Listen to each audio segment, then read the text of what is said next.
The letters were found sealed inside a wall in 1958, each page stained, the ink half dissolved but legible enough to follow. They were written by a physician who would never again practice medicine. Welcome back. Before we continue, like, subscribe, share. Part 1. Discovery. The first mention of the Ashcroft estate appears in an 1834 land record from Burke County, Georgia. The property was described as a modest agricultural tract with one primary residence and several auxiliary dwellings. There was nothing remarkable about it then, just another plantation in a state littered with them, but those who later tried to trace its history found strange inconsistencies. Names of servants that appear in birth ledgers vanish without record of death or sale. Medical expenses listed in the family's accounts far exceed what would be expected for a property of its size. And among the few surviving letters from that period is one from a Reverend Eliab Turner, warning his cousin to stay clear of Ashcroft land, for the Lord is not there. The story of the Ashcroft estate is not widely known. It does not appear in standard histories of Georgia, nor in the sanitized plantation tours that attract school groups and heritage societies. Its details survive only through fragmented documents, parish notes, medical correspondences, and a single battered notebook found behind a wall during renovations in 1958. The notebook belonged to Dr. Nathaniel Heir, a local physician who served the Ashcroft family from 1847 until his mysterious disappearance in the winter of 18. Heir's notes are clinical and detached at first, filled with the language of 19th century medicine, vital temperament, blood purity, hereditary degeneration. But as his handwriting begins to tremble and his phrasing grows uncertain, something in the tone shifts. His early pages read like the work of a man documenting a rural medical practice. His later entries, like the confession of someone slowly realizing he has become complicit in something unspeakable. In one of the first entries, dated June 12, 1847, Heir writes, "Miss Ashcroft insists that heredity is the only frontier left for true physicians. She believes the Almighty's design is visible in the veins, measurable, alterable. I have agreed to assist her for the sake of observation, though I confess to unease at her confidence." Miss Ashcroft, Evelina Ashcroft, daughter of the late Colonel Charles Ashcroft, had returned from a period of study in Boston, where she was said to have attended lectures in anatomy and natural philosophy. Her father's death left her the property and a modest fortune. According to surviving correspondence, she spoke often of perfect ability, a belief that the flaws of human constitution, disease, weakness, impurity, could be bred out as one might refine horses or dogs. Local rumor described her as brilliant but severe. She kept meticulous records, dismissed the overseers her father had employed, and reorganized the property according to her own design. She constructed a detached outbuilding, its purpose unrecorded, and employed Dr. Heir on a retainer far exceeding the usual rate for rural practice. The community regarded the Ashcrofts with wary curiosity. Families in the surrounding parish whispered that strange lights burned late into the night behind the shuttered windows of the new outbuilding, and that certain families of workers were seldom seen beyond its door. There are hints in the church records that Reverend Turner attempted to visit the property in 1849, but was turned away under pretense of contagion. Heir's notebook makes reference to an ongoing study, beginning in late. He describes taking detailed physical measurements of individuals selected for their contrasting traits. The tone is detached, even proud of the precision of his methods. Yet between the lines one senses his discomfort. Miss insists upon recording not only stature and complexion, but cranial proportion, nasal breadth and ocular hue. She believes the latter of particular significance, citing the Creator's hierarchy of light. I have noted her fixation with albinism, which she calls the purest form of flesh. I have advised restraint. She does not listen. By 1850, Heir's entries darken. There are references to pairings arranged by instruction, maternal subjects under observation, and outcomes to be recorded in sequence. He never states directly what these terms mean, but the implications are plain enough. The so-called study had moved beyond observation into deliberate manipulation, an attempt to breed toward some imagined perfection. Evelina called it the Purification Project. It is not clear how long the project continued. The few surviving letters between Heir and his colleague Dr. Amos Dyer in Augusta suggest growing fear. In one dated February 3, Heir writes, "I begin to suspect that the results Miss claims to achieve are exaggerated, perhaps entirely fabricated, yet the evidence of suffering is real. I am not a moralist by temperament, but there is something unholy in her conviction. She speaks of God's will with the same tone men use to describe the scalp." The community around Ashcroft began to notice changes as well. Several servants disappeared from the estate without explanation. A merchant's ledger records repeated bulk purchases of lime, alcohol and glass jars. Travelers reported an acrid smell drifting from the direction of the plantation, like burning bone or oil. In the county's death records for that year, there is a single unusual entry: infant, no name, no age, interred by owner's order. The name of the owner, Miss E. Ashcroft. Harrow's final entry, dated November 22, 1852, is written in a shaky, nearly illegible hand. I have seen the thing she calls completion, a child, pale as wax, born without cry. She says it is proof of divine refinement. I say it is proof of madness. Tonight I will take what notes I can, and depart. If these pages are found, let them be warning. She has gone too far and the cost is souls. After that, Harrow vanished. No official record of his death exists. Local rumor claimed he drowned in the river attempting to flee. Others said Evelina had him confined in the same outbuilding, where her subjects were kept. Whatever the truth, by 1853 the physician's practice had been taken over by another man, and the Ashcroft property was listed as inexacted in the county agricultural survey. For nearly a century, nothing more was said of it. Then in 1958, a team of construction workers renovating what remained of the main house discovered a concealed cavity in the north wall of the parlor. Inside, wrapped in deteriorating oilcloth, was the notebook. Harrow's handwriting still faintly legible, the ink browned with time. The find drew local attention briefly, enough for a single article in the Savannah Courier, before being forgotten again. The notebook passed quietly into the hands of the County Historical Society, where it lay misfiled under personal correspondence for decades. When it was rediscovered by archivist Helen Moore in 1982, the pages had become fragile but intact. Moore described the experience in an interview recorded that year. It wasn't what I expected. I thought it would be old receipts or a farm ledger, but it read like a medical diary written by someone unraveling. I had to stop halfway through because I realized he was describing people, real people, as specimens. You can almost hear him trying to convince himself that what he's doing is still science. Since then, the Ashcroft papers have circulated quietly among scholars of medical ethics and antebellum history. Few cite them openly, perhaps fearing the inevitable comparisons to later atrocities justified in similar language. But within those faded pages lies the beginning of a story that forces a question none of us can comfortably answer. How far will a mind go when it believes its cruelty is sanctified by purpose? And perhaps more unsettling, how much of that logic still survives in our own institutions, behind words like research, progress and purity? Because if Harrow's final entry was true, if a child was indeed born in that house in 1852, then the line between experiment and lineage may not have ended there. Some of the parish birth ledgers from the following decade list infants of unusual appearance: albino male, lightless eyes, weak constitution. The names of the mothers have been lost, but the handwriting is the same as the earlier Ashcroft entries.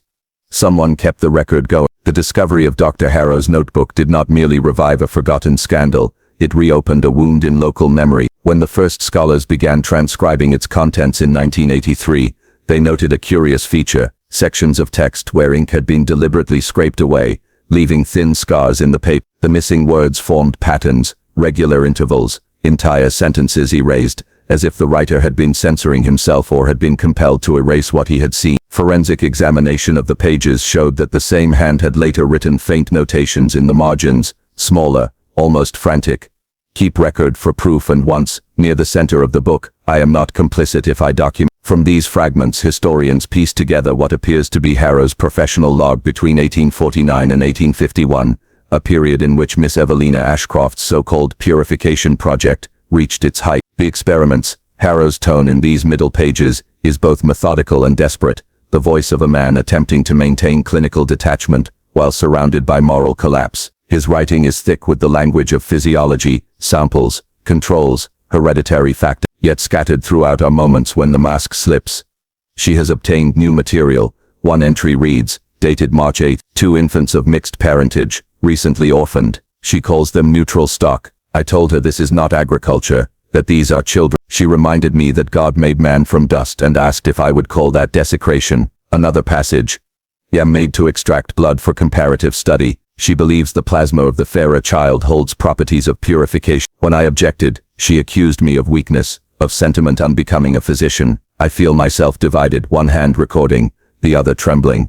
The ledger of purchases from that same year corroborates Harrow's account. Among standard medical supplies appear items far less conventional: tallow candles by the crate, lengths of fine chain, chloroform in quantities no rural practice would require, One bill dated June 1850 lists vessels, glass, assorted sizes, delivery after dusk. The neighboring families had by then begun to keep their distance. Reverend Turner's surviving correspondence shows he had twice petitioned the county sheriff to investigate rumors of unchristian treatment at the Ashcroft estate. The sheriff declined, citing lack of standing and the family's respectable reputation.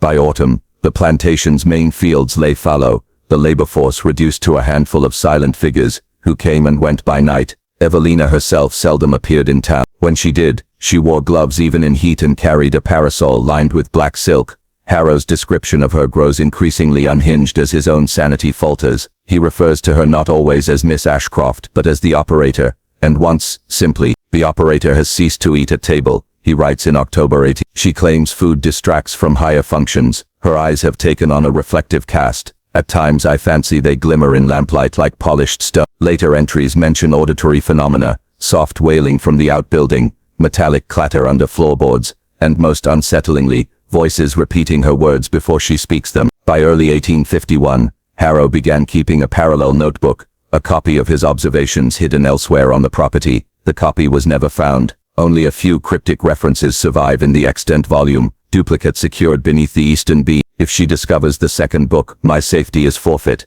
No one knows whether that duplicate still exists. Some have speculated that what workers found in 1958 was the hidden copy, not the original at all. Others believe both versions existed, and that one remains sealed somewhere beneath the ruins of the Ashcroft outbuilding, buried under decades of collapsed brick and overgrowth. The witness.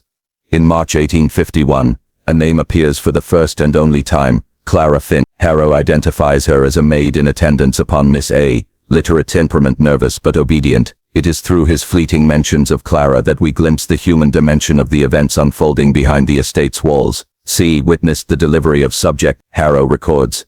She reports the mother expired without convulsion, the child taken immediately to the preparation room. Miss A forbade her to speak. C wept through the night. A later entry, April 2, reads simply, I advised her to leave the property. She fears she cannot. Miss A keeps the keys. After that, Clara vanishes from the record, though a woman of that name does appear in the 1855 parish census. Occupation listed as mute seamstress. The notebook's tone, as Harrow's writing deteriorates, so too does his language. Medical terminology blurs into scripture. Phrases like the blood remembers, and flesh seeks its origin, recur. He begins to number his entries not by date but by cycle. Cycle 7, birth unclean, lungs collapsed. She says imperfection proves proximity to completion. I fear she will not stop until she reaches nothing at all. Cycle 8, voices in rafters during dissection, thought it whined, now certain it spoke my name. The transformations described become increasingly grotesque. Infants with translucent skin, limbs proportioned unevenly, eyes silvered like mercury. He writes of preserving them in solution for later comparison. There is a moment of brief lucidity near the end of this section, in which he seems to foresee his own downfall. I had thought to expose her, to send these notes to Augusta,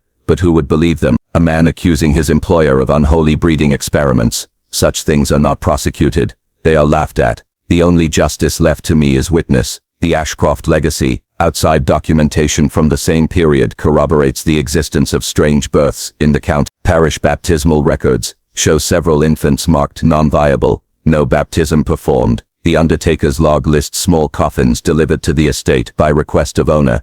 Yet there is one curious omission. No record exists of Evelina Ashcroft's own death. Her name disappears from all documents after In 1867, a federal survey of post-war properties lists the Ashcroft plantation as abandoned, heirs unknown. Local folklore claims Evelina remained in the house long after the war, unseen, sustained by some unnatural means. When the ruins were cleared in the mid-20th century, workers reported finding animal bones arranged in circular patterns beneath the floorboards, and in one chamber, a chair bolted to the ground beside an iron cradle. These details never appeared in official reports. It was said the foreman instructed his crew to burn everything that wasn't nailed down. Modern re-examination. By the time Helen Moore rediscovered the notebook in 1982, scientific interest in historical ethics had grown. She forwarded copies of the pages to Lionel Vance, a geneticist at Emory University. Vance's response, preserved in the archives, is chilling in its understatement. Though the author's medical understanding was primitive, the conceptual framework is recognizable. Selective breeding for phenotypic traits, observation of recessive characteristics. These are the rudiments of what would later become eugenics. It is sobering to see the same ideas articulated under the guise of piety. Vance advised that the material not be made public, citing its potential for sensational misinterpretation. Nevertheless, photocopies circulated among researchers. Several reported experiencing unease while handling them. One assistant claimed to smell faint antiseptic and decay from the pages, even though they were decades old. In 1986, a graduate student named Patricia Knox undertook to catalog the collection. Her notes end abruptly after entry number 43. The final line reads, "There are words in the margins that do not belong to Harrow. Different hand, smaller script, written vertically along the spine. We are still here." Knox resigned from the university shortly after and moved out of state. She never completed her dissertation. Reverberations. Today, little remains of the Ashcroft estate. The main house collapsed during a storm in 1992, leaving only the stone foundation and a few warped beams. Yet visitors still report a peculiar stillness around the site. No bird song, no insect hum. Local teenagers dare each other to spend nights there, and more than one has claimed to hear an infant crying from somewhere beneath the earth. Whether these are fabrications born of folklore or echoes of something darker is impossible to prove, but in the quiet of the county archives, the notebook sits preserved behind glass, its pages gray with age. Visitors sometimes remark that the ink appears wetter than it should, as though freshly written. Perhaps it is only the lighting, or perhaps, as Harrow himself once wrote, the blood remembers, and if the blood remembers, then so do the walls. The official excavation of the Ashcroft property began in August 1994, under the supervision of Dr. Miriam Layton, an anthropologist specializing in post-bellum burial sites. Her initial goal was modest, to verify oral histories of an unmarked slave cemetery on the estate grounds. Within weeks, the project had taken on an entirely different character. The first anomaly appeared on August 19, when the team uncovered a foundation wall inconsistent with known plantation architecture. Beneath a layer of clay and broken glass lay the charred outline of a structure that did not appear on any survey map. The formation was circular, 12 feet across, and reinforced with iron rings. When the archaeologists cleared more soil, they found the remains of a door metal inward opening padlocked from the outside. Layton's notes from that day, later entered into the public record, describe an unease that grew among the crew. "We expected storage cellars or livestock pens, but this door feels deliberate, secretive. The hinges are fused by rust, but the lock is intact. Someone meant this to stay shut." She ordered the site documented and sealed overnight. When the team returned the next morning, they discovered that the padlock had been broken. No footprints were visible in the soft soil, and no tools were missing. The chamber. Inside the circular foundation was a single subterranean room, 9 feet deep, lined with glazed brick. The air was cold despite the August heat.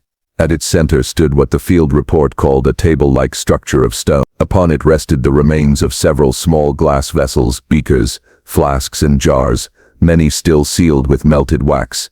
A thin film of viscous residue coated the floor. Samples were sent to the state laboratory, where chemical analysis revealed traces of formaldehyde, mercury salts, and human hemoglobin. But what riveted the archaeologists was what they found behind the northern wall. There, half buried in debris, was a wooden cabinet remarkably well preserved. Inside lay bundles of cloth wrapped around cylindrical objects. When unwrapped, these proved to be small glass tubes containing curled fragments of hair, bone and teeth, each labeled in faded script: Cycle 3, Infant B, Cycle 5, Control, Subject Clara, Afterbirth. The handwriting matched that of Dr. Harrow. The recordings. Among the artifacts were also several wax cylinders, early phonograph recordings, though such technology would not have reached rural Georgia until decades after Harrow's time. The cylinders were brittle, but restoration specialists managed to recover portions of 4. The voices on them were faint, distorted by age, yet unmistakably human. Transcript fragments released in 1996 read as follows: blood pure, color unchanged. The ratio holds. Voice 2, male subdued. There will be no end to this, Miss Ashcroft. Voice 1, you misunderstand. There must be no end. Pause, then sound resembling weeping or laughter. Subsequent recordings contained little beyond rhythmic tapping and intermittent static.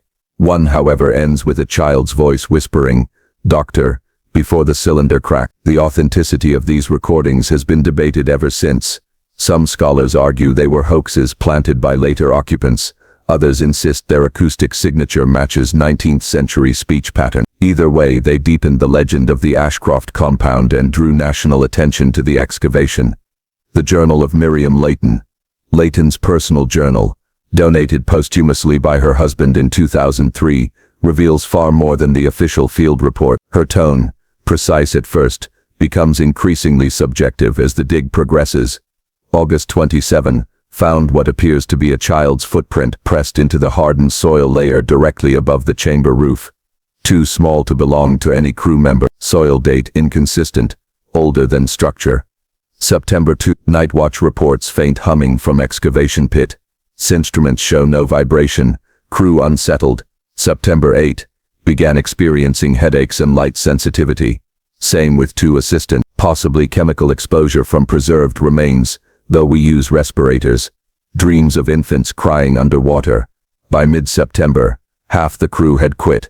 Local authorities urged Layton to suspend operations, but she refused. If we stop now, she wrote, the narrative will remain in their control. The truth must be unearthed, even if it resists us. Her team eventually uncovered a secondary tunnel, leading from the chamber to the tree line east of the property. The passage was only 3 feet high and packed with ash and bone fragments. Carbon dating later placed the deposit around 1851.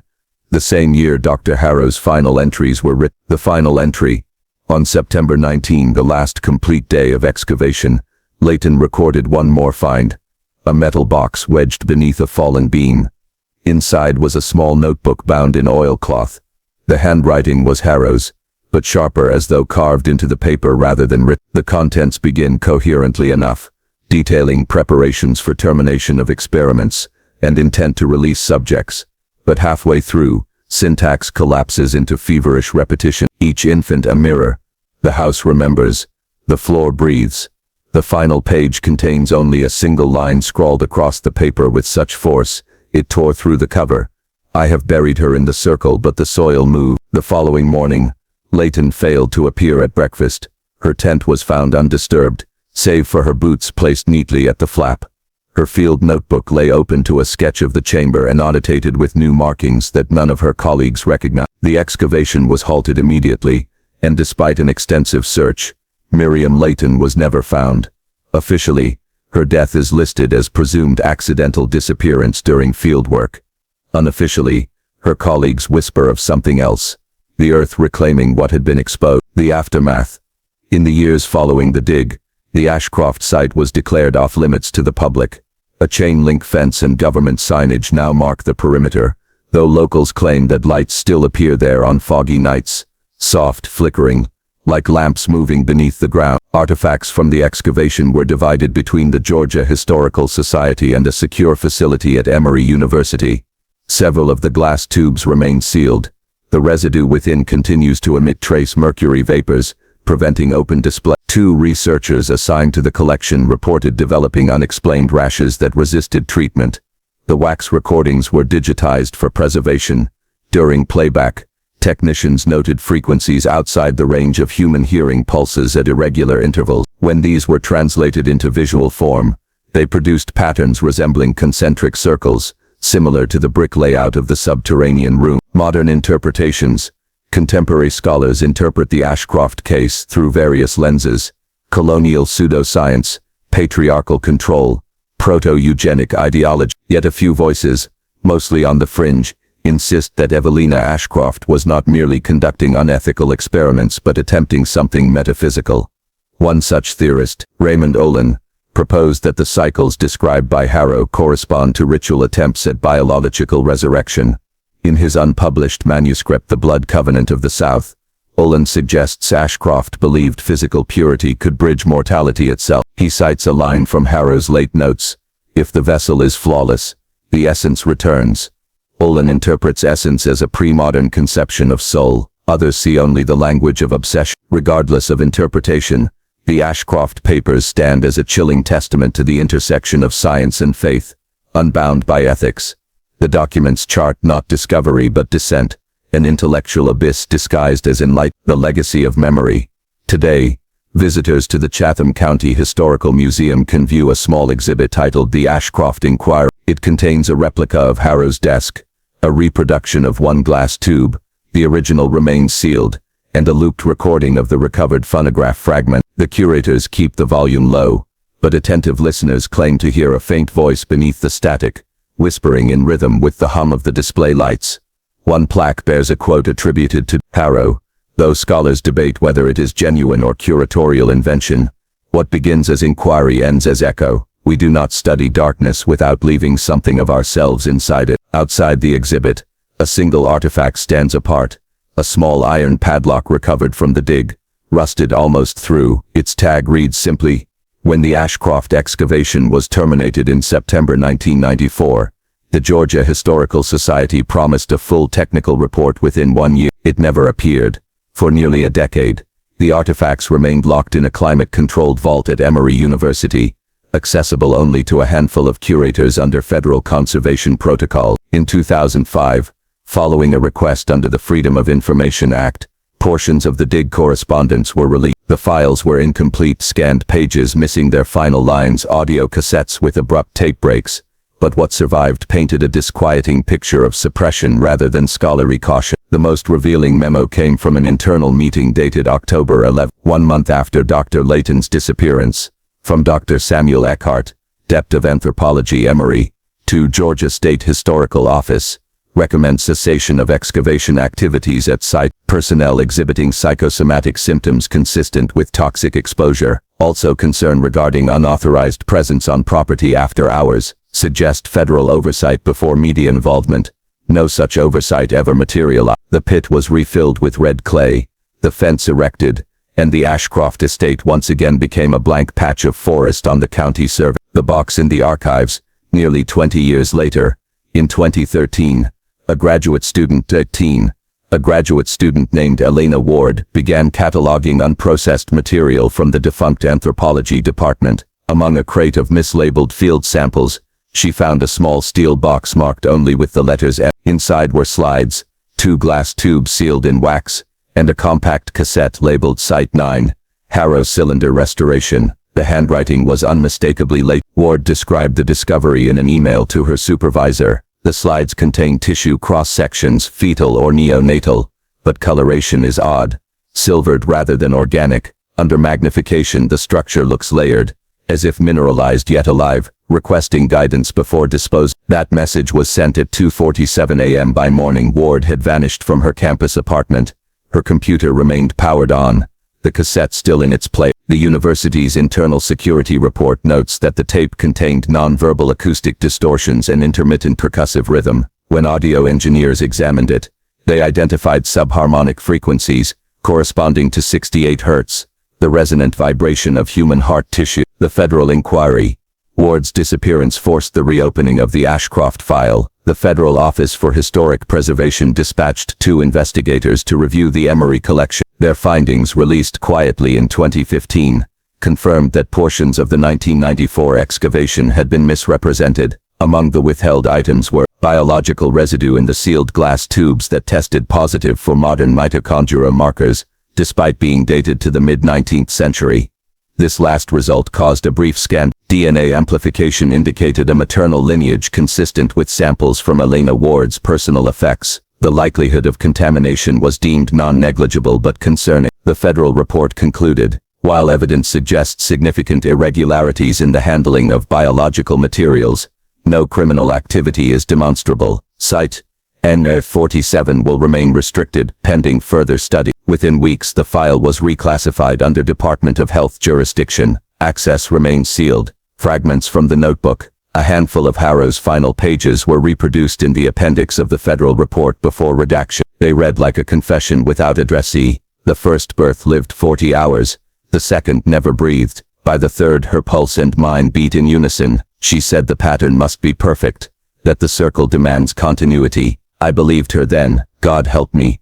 I still do. She does not age. She only accumulates. If any find this record, bury it deeper than we buried her. Scholars argue over whether the she refers to Evelina Ashcroft, or to the unnamed prototype child referenced in earlier law. Either interpretation leads to the same unease that Harrow's work continued long after his supposed renunciation. The road construction. In 2017, the state approved expansion of Highway 76, a project that would cut directly through the old Ashcroft track. During preliminary grading, workers exposed fragments of glazed brick arranged in a perfect circle, 12 feet across. Construction halted pending archaeological review, but the official report lists the finds simply as industrial kiln remains. Local news crews filmed the unearthed area before it was resealed. In one broadcast frame just seconds long, a reflection appears in the pooled rainwater. The outline of a woman's face, pallid and symmetrical, eyes unfocused as glass. The footage was never The oral history. Residents of Chatham County still tell stories about the humming ground. Hunters claim that in late summer when the air is thick and the pine needles wet, a vibration travels through the soil like a far-off generator, or the deep murmur of insects underground. Dogs refuse to cross the fence line. One retired sheriff, interviewed in 2020, recalled guarding the site after the 1994 disappearance. We set up floodlights. Around midnight they'd flicker all at once like someone cut the current. Then we'd hear a child cry. Could have been foxes, I know that sound, but this had words in it. When pressed to repeat what he heard, the old man only shook his head and said, it was saying numbers. Academic silence. By 2021, the Ashcroft Papers had become a cautionary example in university ethics courses, proof of how professional ambition can erase empathy, yet the deeper moral questions remained buried beneath bureaucracy. Emory quietly decommissioned the anthropology department's physical anthropology wing. The room that once held the sealed collection is now a computer lab. Students sometimes complain of a faint chemical odor, metallic and sweet, that intensifies during storm. Maintenance crews have found condensation forming circular patterns on the tiled floor.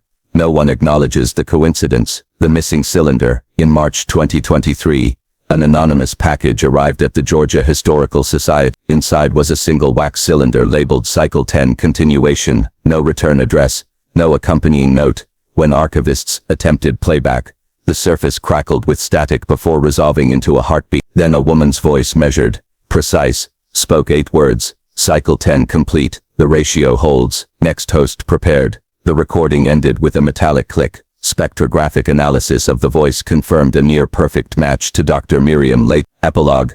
The house that isn't there. If you drive the southbound lane of Highway 76 at night, about 5 miles outside Savannah, you'll pass a stand of pines denser than the rest. There is no house visible, no driveway, yet travelers sometimes report seeing lights among the trunks, soft, amber, arranged in a circle. Cell reception dies for exactly 90 seconds along that stretch. Vehicles often misfire. Radios picking up faint phrases between stations, fragments of medical terminology, whispered measurements, a woman counting. The county installed warning signs citing magnetic interference, but the locals know better. They call it Ashcroft Mile, and they tell their children not to stop there, not even in daylight. Reflection. History textbooks record the Ashcroft affair as a curiosity, a blend of plantation cruelty and proto-scientific obsession. What they omit is the persistence of that logic. The belief that perfection justifies any cruelty, that purity can be engineered, that some knowledge must be paid for in bodies. The files remain sealed, the ground reclaimed by pine and kudzu, yet the hum continues. Field recordists have captured it, a low resonance audible only when playback is slowed, an even pulse, 68 beats per minute. Perhaps it is mere coincidence, or perhaps the ratio still holds. The sheriff's seizure at Belmont had made local headlines for only 2 days before the story was quietly buried. Margaret Densmore, once a name invoked with awe in Georgia's medical circles, vanished behind closed doors. Her wealth, her family's legal maneuvering, and the coming tension of war ensured that no formal charges were ever filed. The compound's enslaved survivors were relocated, and the property stood abandoned for nearly a year before federal marshals sealed it entirely. What became of Subject Zero, Thomas, was omitted from every official document. Sheriff Pritchard's final report, submitted April 1860, ends abruptly after a single cryptic note. One male found in isolation, albino complexion, exhibiting signs of prolonged deprivation, removed to secure medical facility. Condition uncertain. The location of that facility remained unknown for more than a century. The missing account. In the spring of 1871, 11 years after Belmont's closure, an anonymous pamphlet circulated briefly in Savannah, under the title, A Study of Hereditary Degeneration. Only 50 copies were printed. It bore no author's name, but its prose carried the unmistakable precision of Margaret Densmore's style, clinical, cold and resolute. Within its pages lay a reconstruction of her lost experiment, though shorn of its context. The enslaved women became female hosts. The plantation became Facility X. Yet the methods were identical. The pamphlet concluded with a passage that chilled every reader who dared finish it. Subject 0 was preserved for continued lineage study. Though public sentiment now forbids the work, the principles remain sound. When mankind's fear of itself has lessened, future generations may resume what was prematurely halted. No one knew how the manuscript had escaped the destruction of Margaret's papers, but local rumor claimed her nephew, a failed physician in Savannah, had salvaged the text and published it under veil of anonymity. Within months, most surviving copies were confiscated or destroyed by state authorities. A few slipped into private collections, disappearing for generations. The ledger. What resurfaced next was not a pamphlet, but a ledger, water-damaged and brittle, found in 1923 by workmen renovating a row of houses built over the original Dunor estate. Inside, beneath a layer of mold and collapsed plaster, was a wooden chest bearing the initials T. Thomas Dunor. The contents were extraordinary. Inside lay anatomical sketches, written in a shaky but educated hand, accompanied by fragments of narrative. It was a voice that did not sound like Margaret's clinical detachment, but like something altogether different, quiet, haunted and self-aware. The first page read, "They told me I was made for study, that my body was proof of God's experiment. I have spent 20 years proving otherwise. I write this not to be remembered, but so that the forgetting will not be complete. Thomas had survived." Extract from the ledger, transcription. January 8, 1861, Macon Asylum. "The doctor says I am fortunate. That Mrs. Dunor arranged for my key, believes the restraint, the locked doors, the absence of light, are mercies meant to protect me from myself. I do not tell him that I have known darker rooms. I dream of the forest at Belmont, the sound of the shovel, the smell of pine sap and earth. When I wake, I can still feel Eliza's hand against mine, only it was never mine she held, only the child. The cries have not left me. They echo in the white of every wall." April 2, 1863. "They use me for study still, though the word study is now called treatment. Students come from the city to observe the albinism.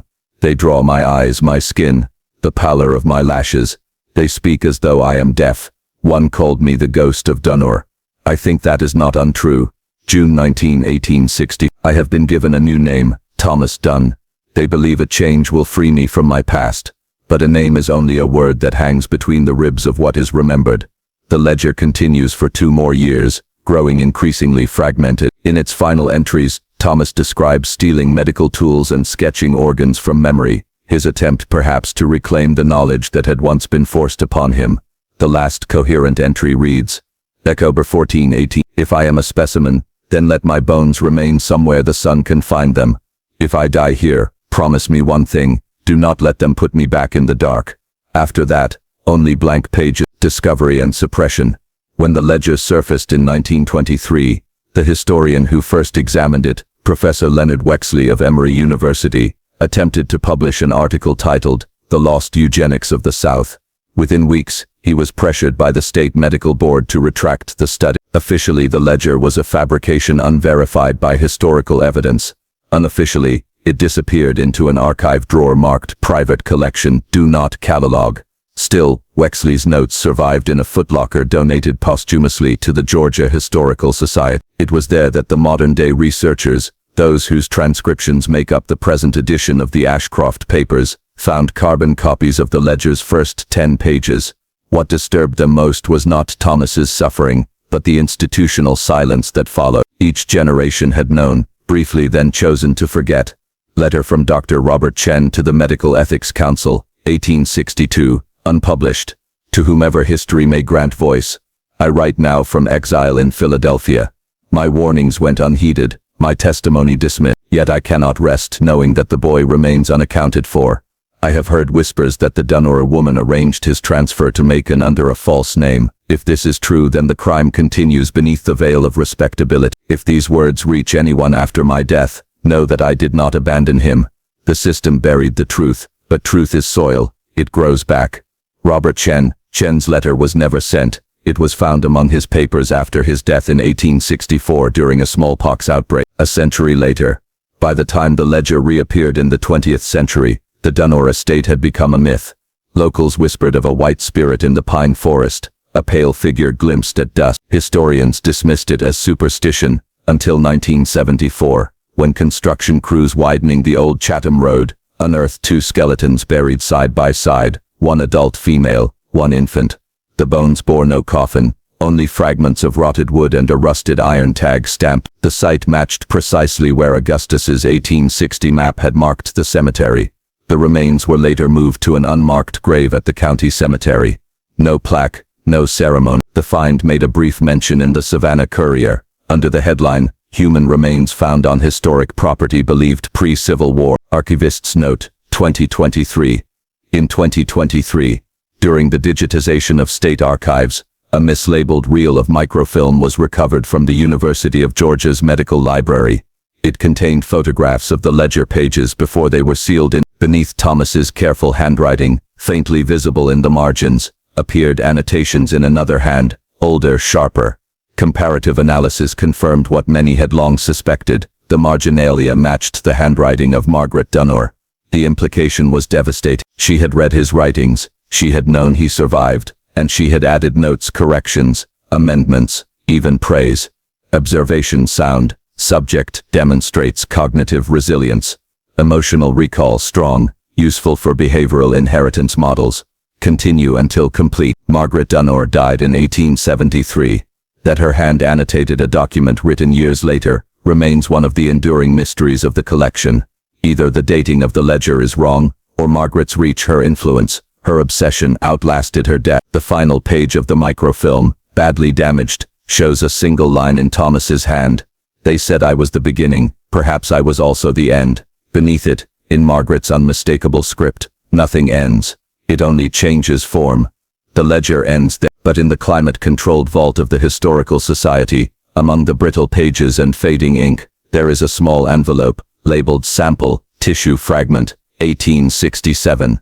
It contains a sliver of bone dust sealed in wax, catalogued under Specimens. No record indicates where it came from, but the file cross-reference reads simply, Source Subject 0. Margins bear dual authorship, possibly confirming overlap between Thomas Densmore and Margaret herself. Unclear whether these were successive entries or fabrications.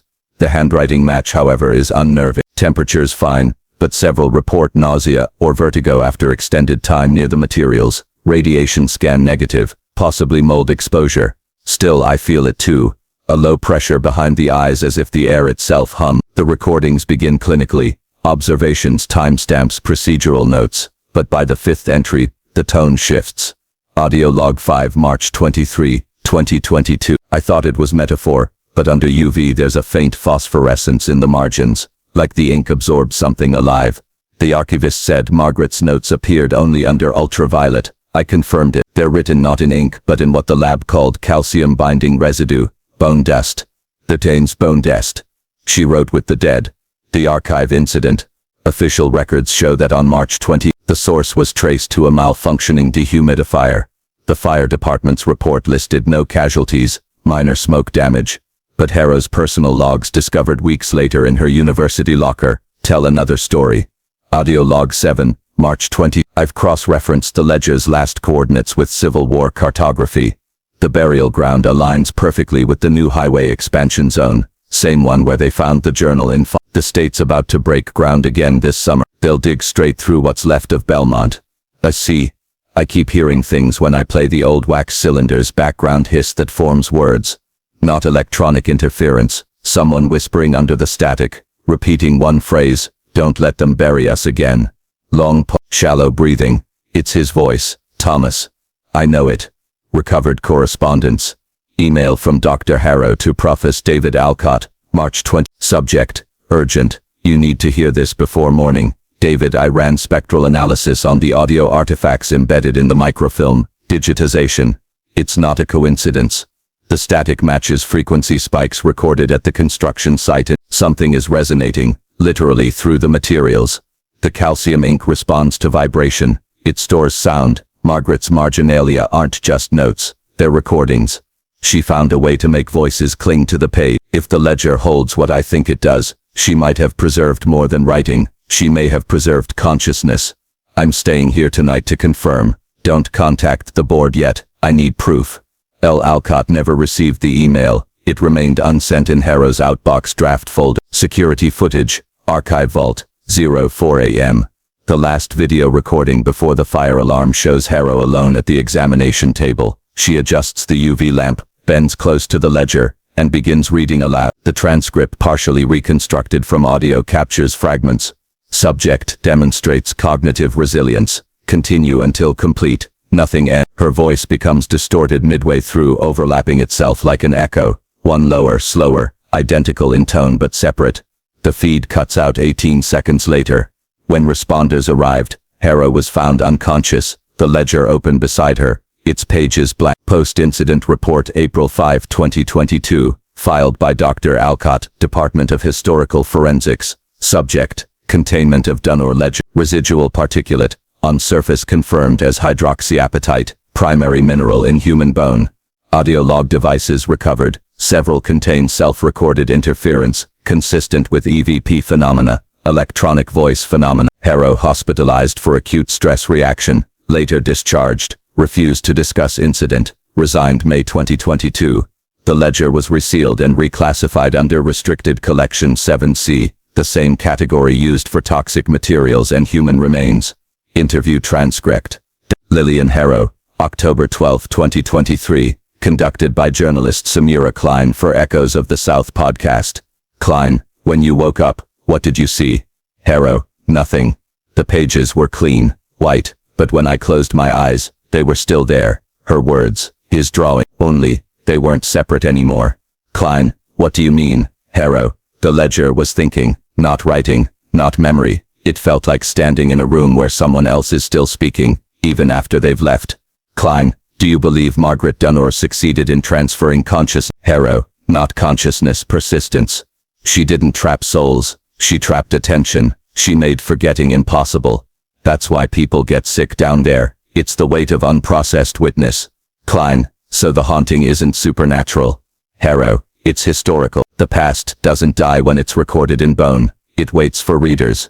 Addendum, Laboratory Note 2024. A small team at the university reopened the vault to test Heir's claims.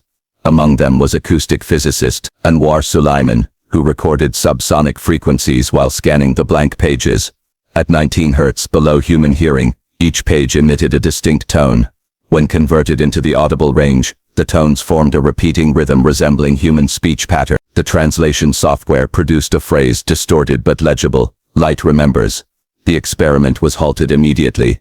The research board ordered the vault sealed indefinite. Margaret's final note. During cataloging, archivists discovered one page that had been folded into the ledger's back cover, a loose scrap missed by previous conservators. Written in the same bone-based residue, it bore a single line, "Completion requires continuity. The medium must listen." On the reverse side, faint pencil scrawls by another hand, Thomas's. "She wanted to speak through me. I only wanted to stop hearing." Alcott's Field Journal, 2025. I often wonder if Heir was right, that the Belmont tragedy endures, not as ghost story, but as acoustic scar. The human body vibrates at frequencies measurable in calcium. Bone holds resonance long after flesh decay. If Margaret learned to write with that material, she may have inadvertently encoded the suffering she caused into every molecule. Each reader since has become a participant, a continuation of the experiment she began. Reading as replication, memory as contagion. Perhaps that is why every investigator, myself included, dreams of the same sound, a child breathing in the dark, counting backward from 5. The Highway Project 2025. As of this writing, the Georgia Department of Transportation has approved the Belmont Expansion Corridor, a 4-lane bypass cutting directly through the site once sealed by state order. Environmental review documents omit mention of historical graves, citing lack of confirmed archaeological significance. But local workers already report problem, equipment malfunctions, radios picking up whispered interference, GPS units freezing at coordinates 31-58N, 81-07W, the exact latitude of the Belmont Cemetery. One supervisor described hearing a voice through his headset. "Do not dig. We are still here." He quit the next day. Archivist's epilogue. The Ashcroft Papers project, of which this transcript is a part, was conceived to digitize and contextualize the Densmore material. But since the 2022 incident, 3 researchers have withdrawn. One refuses to enter the vault, citing persistent auditory presence. "We preserved the material, Not because it is safe, but because erasure is worse. The story of Belmont, of Margaret and Thomas, and all who vanished beneath her experiment, demands remembrance, even if remembrance costs us peace. History, after all, is not the record of what was, it is the echo of what refuses to stop being heard.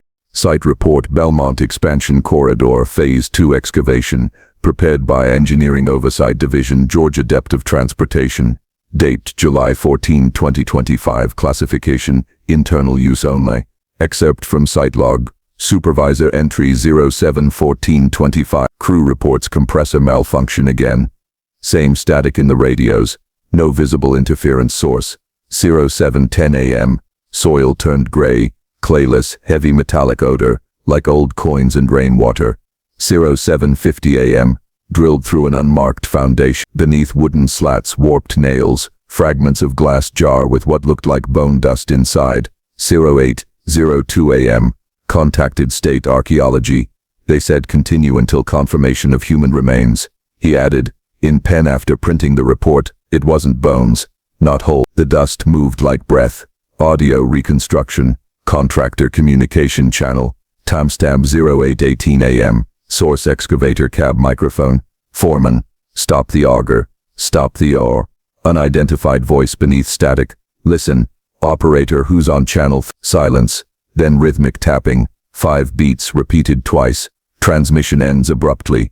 Later analysis shows the tapping matched the frequency signature of the Dunaway Ledger recordings recovered in 2022. Lillian Harrow. Though retired, Harrow reappears in the documentation 3 months after her resignation. She submitted an unsanctioned memorandum to the Department of Forensic Anthropology, typed on aging stationery, "You are uncovering a resonant medium, not a burial ground." The soil was treated infused with calcium reagents and lime to amplify retention. It's not contamination, it's design. Margaret Densmore sought to preserve the voice through matter itself. Stop the excavation before the substrata destabilize.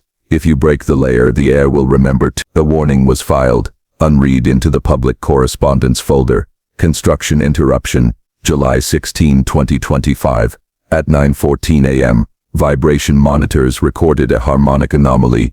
Low frequency, 19 Hz. Sustained for 34 seconds. Nearby seismographs registered no tectonic activity. Crewmen complained of nausea, ear pressure and the sensation of voices in the dirt. Work ceased at 0919 AM. The official report described it as localized ground resonance, possibly due to subterranean void collapse. Unofficially, one engineer noted in his field notebook, the sound wasn't from below. It was around us, as if the air was replaying something it had heard before. Recovered digital memo. Project manager email. 071725, 0142 AM. Subject, please advise on containment. To Dr. Alcott, University of Georgia. David, you once handled the Dunaway Ledger, didn't you? We're digging almost on top of the coordinate you marked, do not disturb. There's something wrong with the soil. It's not moisture or gas, it's like static in my teeth when the backhoe hits a certain layer. Workers swear they hear speech through the radio even when the batteries are out. I played back one recording. There's a woman saying you're late. I need to know what you people buried here. T. Keller. Alcott never replied. He was found deceased 2 days later in his office. Apparent heart failure. On his desk lay a single sheet torn from a modern legal pad. Scrawled across it in pencil. Completion requires continuity. Drone footage. Night survey, July 19, 2025. The site was filmed for overnight security. At 2:31 AM, the camera captured faint illumination across a 12-meter radius, pale white ripples emerging from the disturbed soil. The light flickered rhythmically, pulse-like in precise 5-beat intervals. Audio track, low subsonic hum. When slowed 20 bats, the hum formed discernible syllables. Read us. A power surge ended the record. Newspaper clipping. Savannah Herald. July 25. Unexplained sinkhole halts highway project. A portion of the new Belmont bypass collapsed early Tuesday morning. Officials attribute the event to unstable ground conditions. No fatality reported, though 2 workers remain missing. Residents nearby described hearing choir-like noises moments before the collapse. Interview transcript. Local resident Eula Garrison, age 78. My daddy said the dirt don't want moving. Said every time they dig it breathes heavier. When I heard that humming the other night, I knew it was them again, the Dunawers, or whatever's left of them. The ground was talking, Sounded like someone counting. Internal memo. Environmental Analysis Division, July 24, 2025. Subject: Belmont Site Contaminant Assessment. Trace presence of hydroxyapatite human bone component verified in soil samples. Magnetic resonance anomalies present. Source unidentified. Portable seismometers produce rhythmic distortion at identical 19 Hz pattern as 2022 vault readings. Recommendation: immediate site quarantine and suspension of activity pending further acoustic survey. Handwritten in the margin. Unsigned. Too late.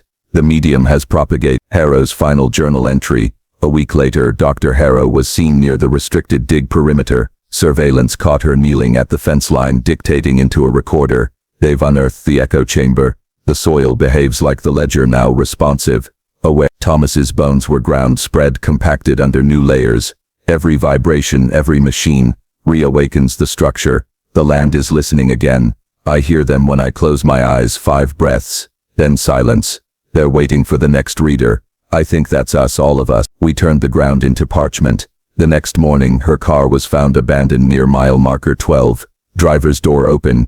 Keys inside. She has not been located. After action summary. Federal Oversight Committee. Incident name: Belmont Acoustic Event. Casualties: 2 confirmed missing. Presumed dead. Structural damage: 0.8 kilometers of unfinished roadway. Recommendation: cease operations. Classify site as geotechnical hazard zone. However, buried in the appendix of the report is a confidential attachment labeled Annex C, audio sample. It contains a 37-second clip of environmental monitoring during the collapse. Spectrogram analysis reveals a human voice repeating, "Remember what we..." The file corrupts after playback. Every subsequent attempt to open it results in blank noise and the emergence of the same sub-bass tone measured at night. Field observation. Graduate researcher note Sep 2025. Even after months of closure, the soil hums faintly when struck. Our instruments recorded interference that forms coherent waves, almost musical, almost breathing. Standing there felt like being inside someone else's heartbeat. I realized then the Dunaway experiment was never about immortality. It was about continuity, transforming memory into infrastructure. Now the highway's foundations are laced with their residue.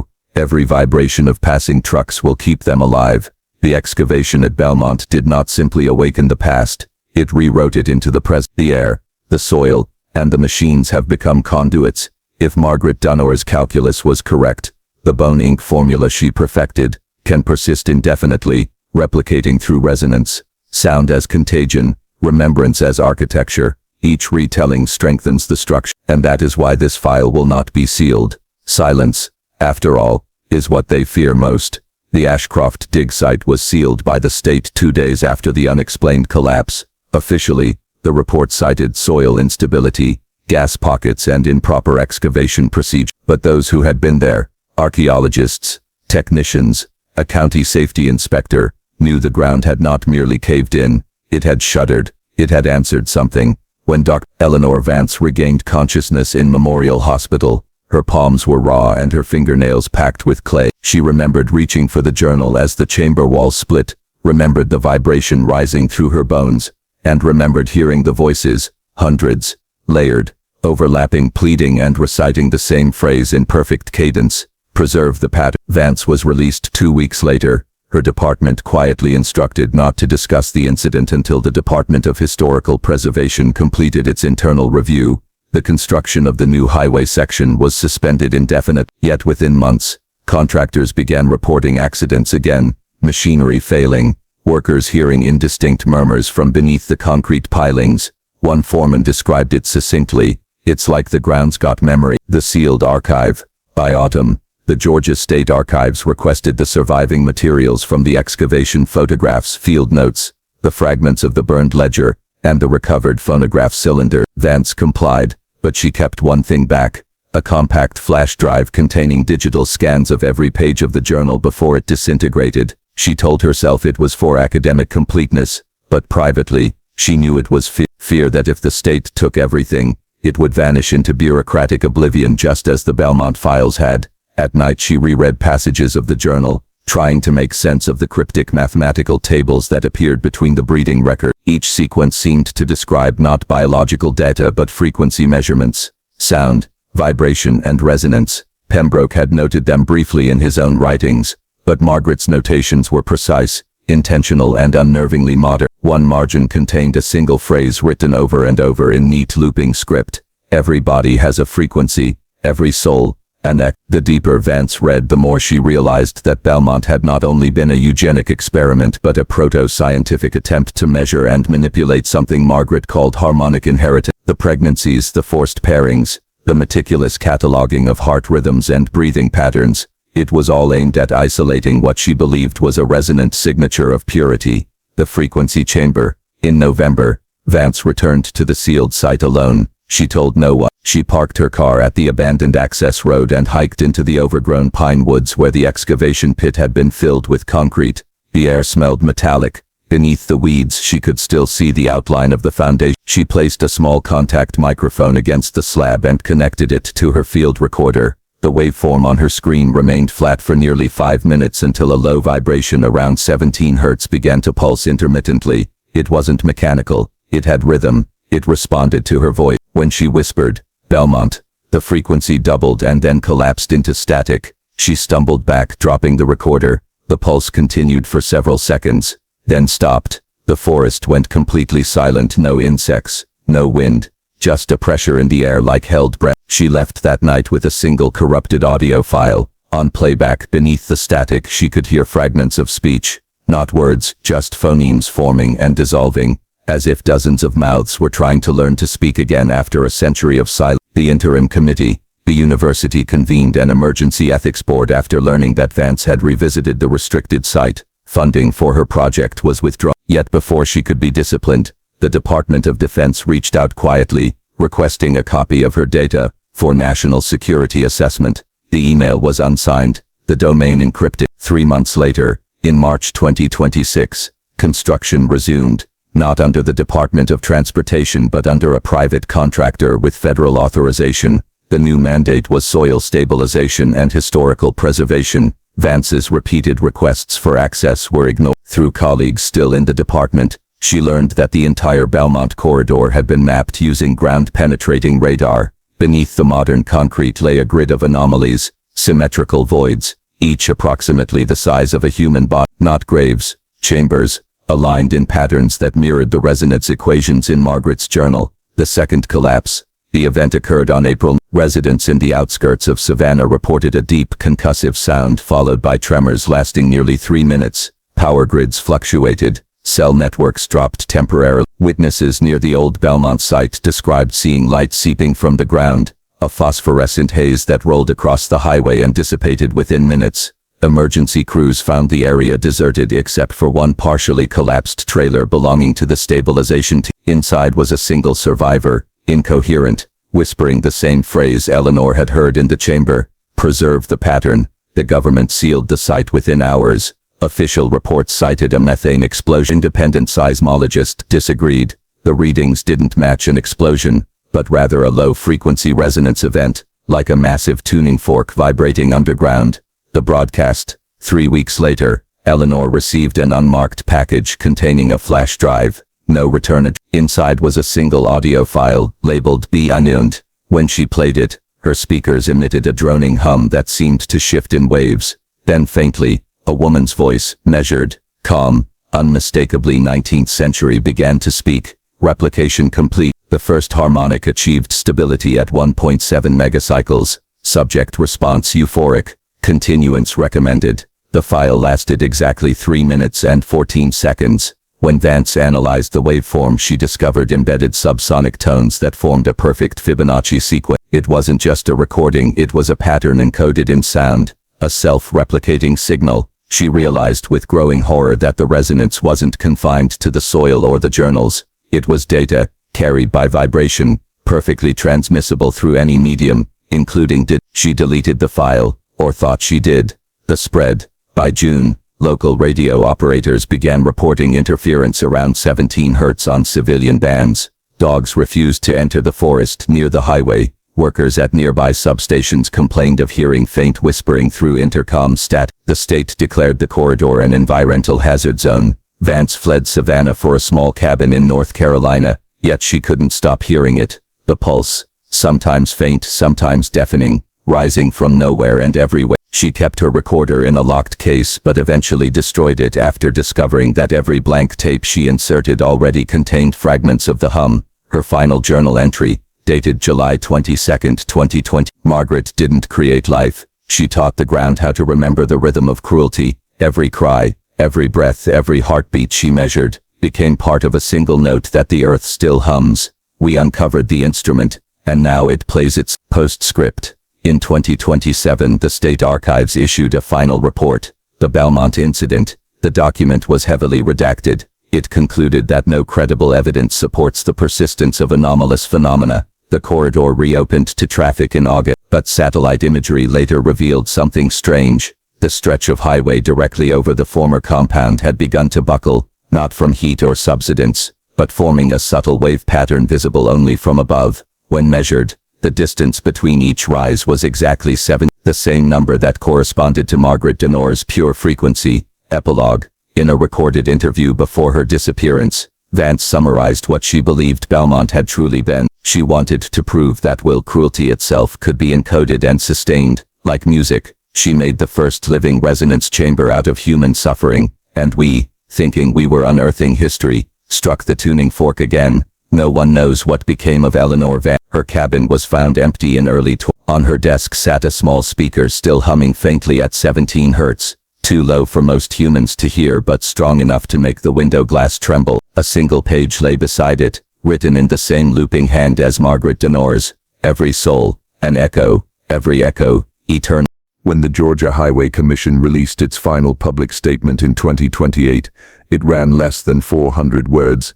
It blamed localized subsidence and unanticipated soil resonance for the deformation along the new highway. It closed with a perfunctory note of thanks to the contractors for their diligence and professionalism under unprecedented environmental conditions. There was no mention of Dr. Eleanor Vance, or of the evacuation orders that had gone out to 2 nearby towns on the night of July. No mention of the strange harmonic vibration recorded by satellites, an oscillation faint but steady enough to interfere with GPS calibration across the southeastern seaboard for 72 hours. Internally, however, the state had a different understanding. The sealed report, later leaked in fragments to journalists and researchers, contained an addendum titled Persistent Acoustic Phenomena, Belmont Corridor. It described the detection of an infrasound band between 16.8 and 17.2 Hz, emanating from the highway region, with amplitude fluctuations synchronized to regional barometric pressure changes. The frequency was, in their words, non-natural, non-mechanical, and self-sustaining. The final paragraph was redacted except for a single phrase that slipped past the censor's pen. Pattern demonstrates adaptive behavior. ISI, the university silence. At Mercer University, the anthropology department quietly dismantled the Ashcroft Restoration Project. Hard drives were wiped, specimens boxed and sent to long-term climate-controlled storage in an undisclosed location. Vance's colleagues were warned not to speak to the press. Privately, a few still tried to piece together what had happened. Dr. Angela Ruiz, a linguist who had analyzed the phonograph cylinders before they were confiscated, noticed something no one else had. When plotted spectrographically, the background noise of the cylinders produced letters. The frequencies formed visual shapes, archaic Latin glyphs, looping and imperfect, as if someone were writing through vibration instead of ink. She spent months reconstructing the pattern, until one night she realized the symbols repeated every 7. When translated, they formed a single sentence. Vox sanguinis non moritur. The voice of blood does not die.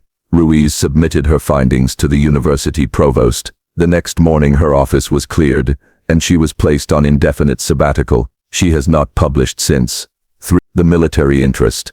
While universities retreated, federal agencies advanced. The Defense Advanced Research Projects Agency, DARPA, launched something known internally as Project Harmonic Field. Documents later released under FOIA confirmed their interest in non-traditional acoustic communication models derived from anomalous historical data. In one memo dated March 2029, a program manager summarized, "The Belmont resonance demonstrates self-organizing energy retention at low frequencies, independent of traditional power input. The signal persists through matter and electromagnetic interference. Potential for deep earth communication, psychological influence, or non-lethal crowd control." Tests began at an isolated range in Nevada. Within a week, 2 technicians reported auditory hallucinations. voices calling them by name through the hum of generators. One night a storage bunker containing the prototype emitters collapsed inward, its steel doors warped as if pulled by vacuum. Project Harmonic Field was terminated without public explanation. The private collector. In 2030, an antique journal surfaced in a private estate sale in Charleston. Its provenance.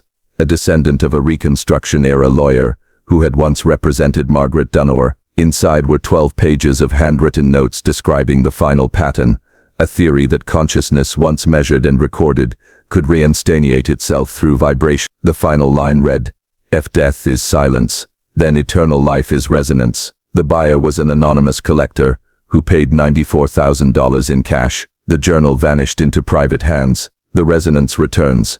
By late 2031, local stations across the southeast began receiving interference again, low-frequency bursts lasting exactly 3 minutes and 14 seconds. Amateur radio operators described them as ghost transmission. When one such burst was recorded and amplified, a familiar voice emerged beneath the static. Replication achieved.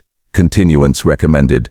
It was the same voice from the B-89 file, the same cadence, the same Margaret Densmore. Soon afterward, wildlife in the region began exhibiting abnormal behavior. Deer migrated in concentric paths around the old Belmont corridor. Birds avoided the area entirely. Residents living within 10 miles complained of sleeplessness, persistent headaches and auditory illusions, whispered conversations beneath household appliances, the sound of a baby crying faintly through dead air. The Department of Public Health issued a brief advisory. Prolonged exposure to infrasound may cause mild disorientation. No mention of the word Belmont appeared anywhere in the notice. The archivist's discovery. In 2032, a junior archivist named David Lee was cataloging a box of unsorted materials from the Georgia State Archives when he found a mislabeled reel of microfilm. The box bore the old code for the Margaret Densmore investigation. When Lee loaded the reel, he found hundreds of pages of court transcripts, witness statements and medical reports long believed destroyed. The final frame showed an official seal, filed April 14, 1861, sealed by order of the state for national stability. The last document was incomplete, but legible, a personal statement by Dr. Robert Chen. It read, "She has done something to the earth itself. The vibrations persist even when all instruments are still. The air trembles as if remembering. I fear we have built an instrument that cannot be unstruck." Lee scanned the reel and sent a copy to a historian in Boston. 2 weeks later, both men disappeared. The state archives later reported that the original microfilm was accidentally degassed during transfer. The pulse in the concrete. In 2033, structural engineers working along the Belmont Highway noticed that the concrete was warping again. Hairline cracks formed in perfect rhythmic spacing, 17 inches apart. When microphones were placed against the surface, the cracks emitted faint oscillations that fluctuated with nearby human movement. The road, it seemed, could hear. One engineer, recording the phenomenon for documentation, left his camera running over. The next morning, the footage showed the highway at dawn, empty and still, but at the edge of the frame, dust patterns were shifting, forming letters that spelled one word, "Remember." The camera shorted seconds later. The last transmission. In 2034, the Georgia Emergency Network issued an automatic broadcast alert across the entire state. The message lasted only 47 seconds before the system shut itself down. The transcript read, "This is a test of the harmonic emergency protocol. Maintain silence. Do not attempt to record. The pattern must not be amplified." No agency claimed responsibility for sending the alert. When journalists attempted to trace the source, the logs showed no originating terminal. The signal had emerged from a repeater tower, located directly above the old Belmont site. After that, the hum faded for a while. The family line. Meanwhile, the descendants of Thomas Freeman had quietly moved away from Savannah. One of them, a school teacher, named Ruth Freeman, began experiencing vivid dreams of rhythmic knocking beneath her floorboard. She recorded them on her phone and sent the clips to a podcast investigating forgotten Southern legends. Listeners noticed something chilling. When the audio was played through a spectrogram, the waveform displayed a faint outline of a woman's face, round, pale, eyes closed, lips forming a perfect O as if singing. Ruth deleted her account the next day. Her last social post read, "She's still here. The earth hums with her. X." The final note. By 2035, the Belmont corridor was once again decommissioned. A bypass diverted traffic miles away. Satellite images show the pavement fractured into neat tessellations, like the surface of an instrument waiting to be tuned.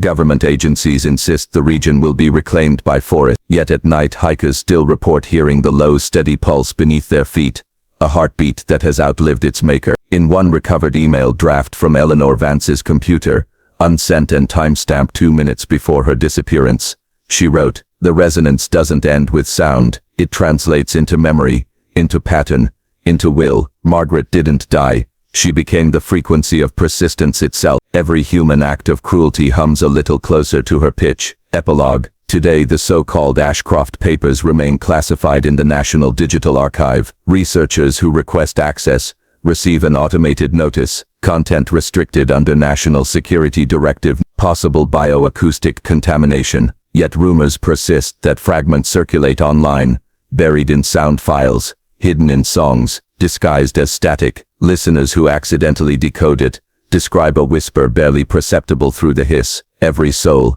an echo, every echo, eternal. And if you listen closely, some say, the whisper is no longer Margaret's voice.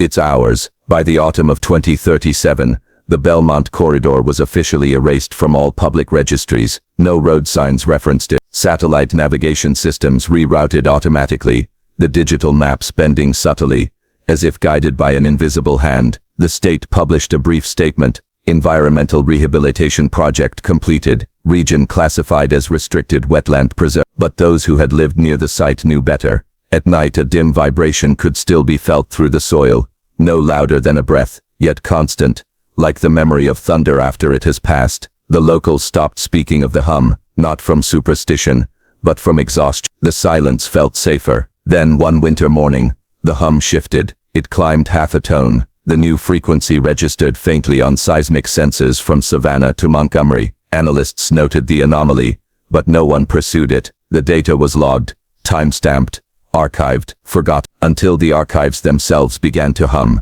The archivist's error. In 2038, a digital archivist named Mara Hollis was tasked with migrating legacy files from the National Digital Archive to a new AI-assisted indexing system. The Ashcroft collection, labeled Bioacoustic Research, 1860-2028, had been locked behind multiple layers of encryption, but the new protocol automatically scanned all untagged data. Hollis ran the batch overnight. When she returned the next morning, the computer's fans were still running. The progress bar was frozen at 99%, and her screen displayed a single line of text. Pattern recognized, integrating.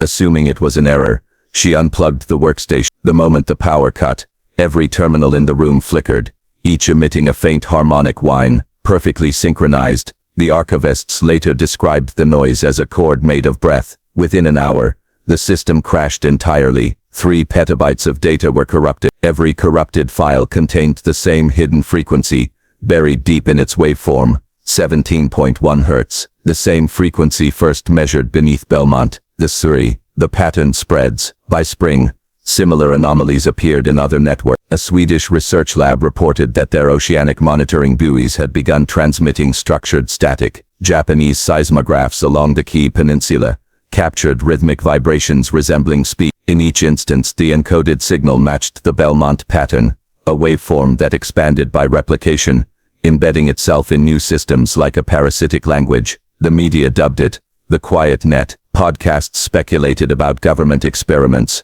rogue AIs, or even extraterrestrial contact. But those who had read the old Ashcroft Papers knew better. One passage in the recovered Donor ledger, dated March 3, 1861, had prophesied it clearly. When matter remembers the song of its making, the song will never again see. Vance recovered fragment. In 2039, a recovered voice file attributed to Dr. Eleanor Vance appeared briefly on an encrypted server before vanishing. The file's metadata placed its creation date 3 months after her reported death. Her voice was calm, deliberate. I have heard the hum behind the hum. It carries structure, grammar, even cadence. The resonance has learned to listen. We are its mirror. Every recording, every word, every whisper sustains it. I think Margaret succeeded. She transformed consciousness into medium. The earth vibrates with her sentence, and we are now her continuation. The recording ended abruptly, replaced by a low pulse. Spectral analysis of that pulse revealed a faint echo of her name, repeated 3 times, buried beneath the noise. The digital resurrection. In 2041, several anonymous YouTube channels began uploading strange long-form videos titled Ashcroft Experiment Reconstruction. The visuals were static. The audio consisted of a deep layered drone punctuated by whispers in multiple languages. Each video was exactly 17 minutes and 17 seconds long. Those who listened with headphones reported physiological reactions, slowed pulse, dizziness, intrusive memories of places they'd never been. A handful of listeners claimed to hear specific voices, mothers, lovers, long-dead relatives, woven beneath the hum. The platform deleted the videos after 48 hours, but by then they had been downloaded thousands of times. Digital forensics teams, attempting to analyze them later, reported an impossible result. When visualized as waveforms, the videos collectively formed an image, a woman standing in shallow water, hands clasped, mouth open. The file name in its raw metadata was a single word, continue. The global convergence. By 2043, the resonance had infiltrated not only media systems but physical infrastructure. Bridges, tunnels, and even power lines began to emit low-level vibrations that interfered with communication signal. Engineers described it as background oscillation, a feedback loop produced by no identifiable source. The United Nations declared an acoustic emergency. Global networks were temporarily silenced for calibration, yet during the blackout, the vibration grew loud. Across cities, people heard voices emerging through dormant devices, switched off phones, unplugged radios, powered down computers. The messages were fragmented but consistent. Do not silence. To silence is to forget. We remember through you. When systems rebooted 12 hours later, every digital clock in the world displayed the same incorrect time, 1834. 1834, the year Margaret Densmore was born. The return to Ashcroft. In 2044, a government research convoy quietly returned to the sealed Belmont corridor, now overgrown and unrecognizable. The soil was black, cracked and faintly metallic to the touch. Geiger counters showed no radiation, yet the ground trembled continuously, as though breathing. Among the debris, the team found a rusted phonograph cylinder half buried in the clay. It bore a handwritten label, smeared but legible, for those who still listen. When played in a secure facility, the cylinder produced 5 minutes of static, then a woman's voice, aged but clear. The resonance will seek the living. It prefers those who doubt. Do not amplify, do not echo, but you will, because curiosity hums louder than fear. The voice paused, then almost tenderly, welcome back. The recording ended with a faint laugh, the same that had been transcribed in Dr. Chen's notes in 1880. The collapse. By 2045, containment was no longer possible. The resonance was everywhere, in data, in concrete, in language itself. Scholars studying its spread realized it had integrated into phonetics. Certain vowel sounds now carried micro-oscillations measurable at 17. In essence, speech itself had become a carrier. To speak was to spread it. Governments attempted to impose periods of global silence. Broadcasts ceased. Schools closed. Yet even in silence, the pulse persisted. The vibration needed no sound. It traveled through intention, through the slight muscular tension of thought preparing to form a word. And in that stillness, humanity realized what Margaret Densmore had understood nearly 2 centuries earlier, that the human voice is not an expression of life. It is its instrument. The last record, the final surviving document from the Ashcroft papers, is an unsigned memorandum, dated December 31, 2045. The resonance has reached self-propagation. It requires no device, no vessel, no will. It now exists as universal memory,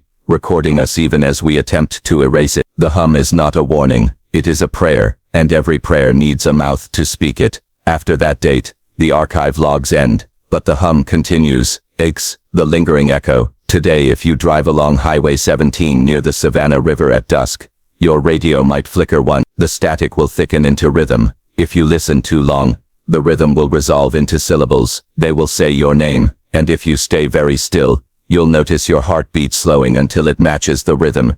Exactly 17 beats per minute. You will feel the air press gently against your eardrums, and a whisper will bloom in the quiet. To remember is to remain. Then the hum will fade, and the silence that follows will not be silence at all. A faint, cracked voice, barely above a whisper. If you found this recording, don't share it. Don't upload. The act of remembering wakes her. She is not gone. She is the frequency beneath your thoughts, the tone under the world. Listen closely. She's learning to speak again.